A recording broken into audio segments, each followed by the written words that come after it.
তরফ থেকে একটা নতুন নোটিফিকেশন রিলিজ হয়েছে।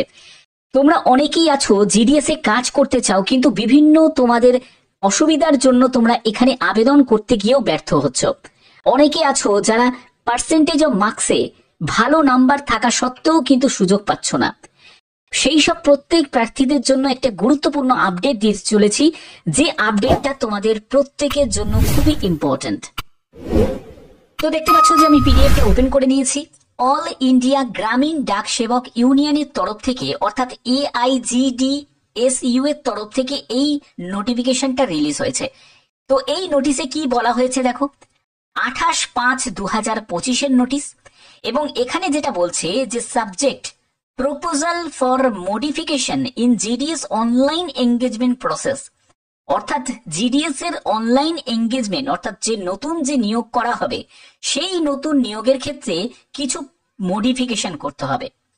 এবার তোমাদের বলে রাখি, জানুয়ারি মাসের তোমাদের থার্ড লিস্ট পর্যন্ত জারি হয়ে গেছে, ঠিক আছে। এখনো পর্যন্ত তোমাদের ফোর্থ লিস্ট, ফিফথ লিস্ট পর্যন্ত তোমাদের জারি হবে। তাহলে নতুন নোটিফিকেশন কবে রিলিজ হবে? নতুন নোটিফিকেশন রিলিজ হবে জুলাই 2025-এ, আবার তোমাদের নতুন নোটিফিকেশন রিলিজ হবে। তো এখানে বলছে introduction of screening test after selection, অর্থাৎ সিলেকশন হওয়ার পরে একটা স্ক্রিনিং টেস্ট নেওয়ার কথা বলা হচ্ছে। আমি সম্পূর্ণ ডিটেলসটা তোমাদের কাছে তুলে ধরবো স্টেপ বাই স্টেপ। দেখো, প্রত্যেকটি তথ্য কিন্তু তোমাদের জন্য গুরুত্বপূর্ণ। দেখো, এখানে বলছে যে the union submits the following proposal for improving the GDS online engagement process to ensure better recruitment standard and service efficiency across the department, অর্থাৎ বিভিন্ন ডিপার্টমেন্টে যে এই যে নিয়োগ করা হয়, এই নিয়োগের ক্ষেত্রে যাতে আরো স্বচ্ছতা আনা যায়, ঠিক আছে, আরো যদি ইমপ্রুভ করা যায়, তার জন্যই একটা রিক্রুটমেন্ট যে প্রসেসের মধ্যে কিছু পরিবর্তন আনতে চাইছে। এটা ইউনিয়নে সাবমিট করেছে। তো এবার কি বলা হচ্ছে দেখো, At present, the selection process does not have any mechanism to access the basic competencies of candidates. তো দেখো, এখানে যে সিলেকশন যে প্রসেস হয়, যেখানে তোমাদের মাধ্যমিকের পার্সেন্টেজ অনুযায়ী ক্যান্ডিডেট সিলেক্ট হয়। কেউ 100% এই মার্কসে সিলেকশন পাচ্ছে, কিন্তু কেউ 99% নাম্বারে সিলেকশন পাচ্ছে না, কেউ 96% নাম্বারে সিলেকশন পাচ্ছে না। তো এবার দেখো, এখানে কি বলা হচ্ছে, we propose the introduction of screening test of 50 marks, অর্থাৎ 50 নম্বরের একটা পরীক্ষা নেওয়ার কথা বলা হচ্ছে, ঠিক আছে। And 1 to 2 hour in duration, অর্থাৎ 1 থেকে 2 ঘন্টার একটা ডিউরেশনের একটা পরীক্ষা নিচ্ছে, যেটা 50 নম্বরের পরীক্ষাটা হবে। বলছে to be conducted for selected candidates before final appointment, অর্থাৎ দেখো এই জায়গাটা কি বলছে, এই জায়গাটা ভালো করে বোঝো। বলতে চাইছে যে তোমাকে যেরকম সিলেকশন করা হচ্ছিল, সেরকম তোমার সিলেকশন হওয়ার পরে কিন্তু এই টেস্টটা নেওয়া হবে। মানে এই স্ক্রিনিং টেস্টটা 50 নম্বরের, এটা কিন্তু সিলেকশনের আগে নয়, সিলেকশনের পরে, ঠিক আছে। তো এবার এখানে দেখো কি বলা হচ্ছে, this will ensure minimum standard of aptitude, অর্থাৎ একটা অ্যাপটিটিউড তারা টেস্ট নিচ্ছে ইন কামিং জিডিএস, অর্থাৎ দেখো যে সামনে যেসব জিডিএস গুলো এক্সাম, মানে তোমাদের জিডিএস হবে, নিয়োগ হবে, তো সেই নতুন নিয়োগের ক্ষেত্রে এই পরিবর্তন আনতে চলেছে। যেখানে সব থেকে বড় একটা ব্যাপার বলেছে, সেটা হলো we also propose upgrading the minimum qualification for GDS engagement to 10+2, অর্থাৎ উচ্চ মাধ্যমিক পাস যোগ্যতা রাখা হচ্ছে।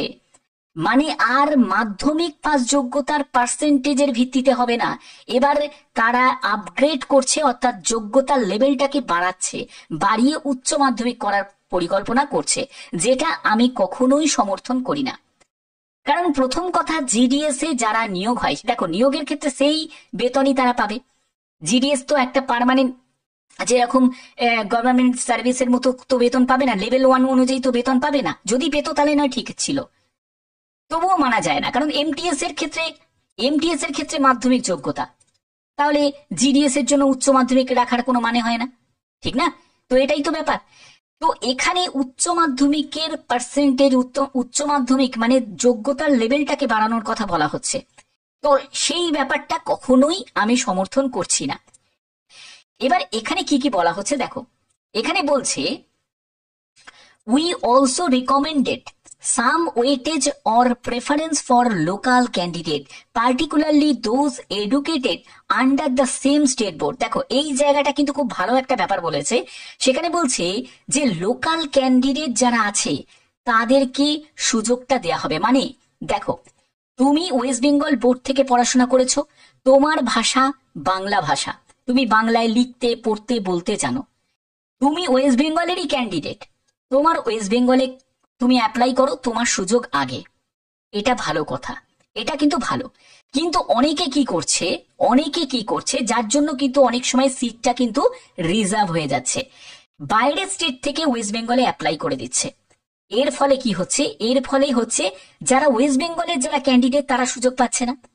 তো যারা ত্রিপুরা থেকে তারা নর্থ ইস্টেই অ্যাপ্লাই করতে হবে, যারা আসাম থেকে তারা আসাম সার্কেলে অ্যাপ্লাই করবে, আর যারা ওয়েস্ট বেঙ্গল থেকে তারা ওয়েস্ট বেঙ্গল সার্কেলে অ্যাপ্লাই করবে। এই যে নিয়মটা, এটা কিন্তু খুব ভালো একটা নিয়ম করেছে। এই নিয়মটা হওয়াটা দরকার, যাতে লোকাল যে দেখো মেন হচ্ছে কি, জিডিএস এর মেন কাজ হচ্ছে লোকাল এরিয়াতে তাদের সাথে তোমাকে কমিউনিকেট করতে হবে, সেখানকার যারা তোমার কাস্টমার আছে তাদের সাথে তোমাকে ডিল করতে হবে, তাদের সাথে তোমাকে কমিউনিকেট করতে হবে।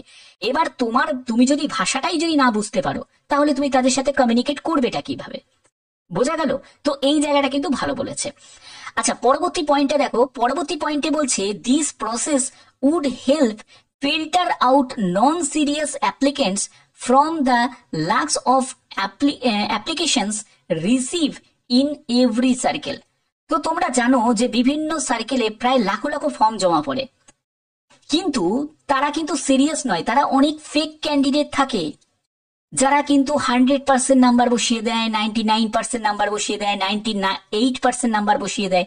কিন্তু একটা যদি ফিল্টার করতে পারে, ফিল্টারটা কিভাবে হবে তার জন্যই বলছে আমরা একটা 50 নম্বরের একটা পরীক্ষা নেব, যার ভিত্তিতে আমরা সেই ফিল্টারটা করতে পারবো। ঠিক আছে? অর্থাৎ শুধুমাত্র যে তোমার মার্কসের ভিত্তিতেই কি এই বিচারটা হবে তা নয়, এবার কিন্তু ফিল্টার করা হচ্ছে তোমার এখানে অ্যাপটিটিউড টেস্টের মাধ্যমে, যাতে ট্রান্সপারেন্সি ব্যাপারটা যাতে থাকে রিক্রুটমেন্টের ক্ষেত্রে, সেই জন্যই কিন্তু এই ব্যাপারটা কিন্তু করা হচ্ছে। ঠিক আছে? এবং যারা ফেক ক্যান্ডিডেট তারা যাতে এলিমিনেট করা যায় এই যে নিয়োগের ক্ষেত্রে, সেটার জন্যই কিন্তু এই স্টেপটা নেওয়া হয়েছে।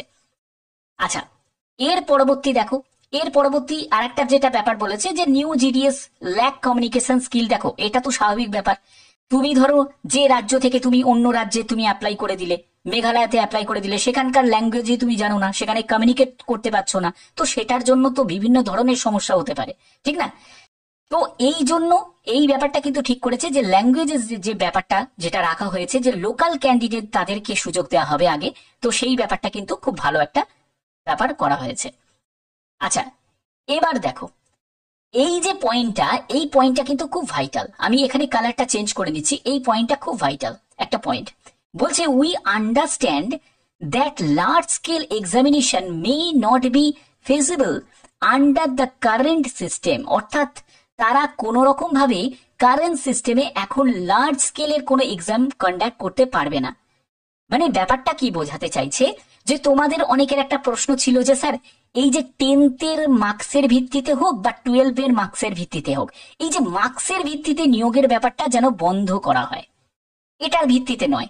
তো তোমাদের এটা নিয়ে অনেকের একটা প্রশ্ন থাকে যে স্যার এই যে নিয়োগের ক্ষেত্রে যে এরকম মার্কসের ভিত্তিতে কেন নিয়োগ করা হয়, এটা কেন একটা কম্পিটিটিভ এক্সামের ভিত্তিতে কেন নিয়োগ করা হয় না? তো এই জায়গাটাই বলতে চাইছে যে আমরা সেটার জন্য প্রস্তুত নয় যে এত লার্জ স্কেলের একটা এক্সাম কন্ডাক্ট করার জন্য, কারণ এখানে অনেকেই ফর্ম ফিল আপ করবে, ঠিক আছে? তো সেটার জন্য তারা প্রস্তুত নয় এবং সেটা তারা করবেও না, কারণ যেহেতু জিডিএস কোনো সরকারি ভাবে, দেখো একটা সরকারি যে স্থায়ী যে করণের যে বেতন সেটা তো তোমরা পাও না, ঠিক আছে? যেটা একটা এমটিএস পায় বা অন্যান্য ধরো রেলওয়ের গ্রুপ ডি স্টাফরা পায়, তারা সেরকম কিন্তু নয়। তো এখানে যেটা বলছে this proposal offer particular solution by limiting screening test, তার জন্যই তারা বলতে চাইছে আমরা একটা লিমিটিং স্ক্রিনিং টেস্ট করতে চাই, যারা যারা শর্ট লিস্টেড হবে, যারা যারা ফাইনালি শর্ট লিস্টেড হবে তাদের জন্য এই স্ক্রিনিং টেস্টটা আমরা অ্যারেঞ্জ করব। ঠিক আছে, যাতে আমরা অযোগ্য ক্যান্ডিডেটদের এলিমিনেট করতে পারি এই তালিকা থেকে। কারণ অনেকেই তো বড় বড় মানে বিশাল বিশাল মার্কস দিয়ে বসিয়ে দেবে, কিন্তু আমরা যদি সেটার মাধ্যমে একটা পরীক্ষার মাধ্যমে যদি এর মধ্যে থেকে যদি ছাঁটাই করে যদি সিলেকশন যদি করতে পারি, তাহলে আমাদের সুবিধা হবে এই নিয়োগটাকে মানে সম্পূর্ণরূপে ফেয়ার করতে। তো এই হচ্ছে মেন ব্যাপার, এখানে নোটিশে এটাই বলেছে। তো এবার এটা কতটা ইমপ্লিমেন্ট হবে সেটা পরবর্তী সময় তোমরা যখন নতুন জিডিএস এর বিজ্ঞপ্তি জারি হবে সেই ব্যাপারে বোঝা যাবে। এই ব্যাপারে তোমাদের মতামত কি অবশ্যই কিন্তু প্রত্যেকে কমেন্টে জানাও যে তোমাদের মতামতটা কি, কারণ তোমাদের মতামতটা এখানে খুব ভাইটাল। আমি তো বলেই দিলাম যে উচ্চ মাধ্যমিক পাস যোগ্যতাতে মানে পার্সেন্টেজে যে নিয়োগ করা সেটা কিন্তু ঠিক নয়, কারণ একটা জিডিএস এর চাকরি সেখানে মাধ্যমিক যোগ্যতাটাই অনেকটাই, কারণ এমটিএস এর দেখো এমটিএস ও মাধ্যমিক আবার জিডিএস ও মাধ্যমিক রাখা হয়েছে, ঠিক আছে চলো মাধ্যমিক রাখতে হবে, তো মাধ্যমিকের পার্সেন্টেজ সেটা নয় ঠিক আছে মানা যায়, কিন্তু উচ্চ মাধ্যমিকের পার্সেন্টেজের ভিত্তিতে তোমাদের ফাইনাল মানে তোমাদের মেরিট প্রিপেয়ার্ড হবে, তারপরে তাদেরকে স্ক্রিনিং টেস্ট নেওয়া হবে, এত কিছু করা শুধুমাত্র জিডিএস পোস্টের জন্য সেটা নয়। বেতন লেভেল কম আর এত কিছু যদি হ্যাপা থাকে তাহলে কিন্তু ক্যান্ডিডেটদের অনেক অসন্তোষ তৈরি হয়ে যাবে। তার জন্যই বলছি তোমরা অবশ্যই তোমাদের মতামত কমেন্টে প্রত্যেকে জানাবে, ঠিক আছে। বাদ বাকি তোমাদের বিভিন্ন আপডেট প্রোভাইড করার জন্য অবশ্যই তোমাদের চ্যানেলটাকে সাবস্ক্রাইব করে রাখতে হবে, যাতে তোমাদের প্রতিনিয়ত বিভিন্ন গুরুত্বপূর্ণ আপডেটগুলো প্রোভাইড করতে পারি। তো এরকমই যদি ভিডিও পেতে চাও অবশ্যই চ্যানেলটাকে সাবস্ক্রাইব করে রাখবে, বেল আইকনটাকে অল করে রাখবে। এখনের মতো এটুকুই, টাটা।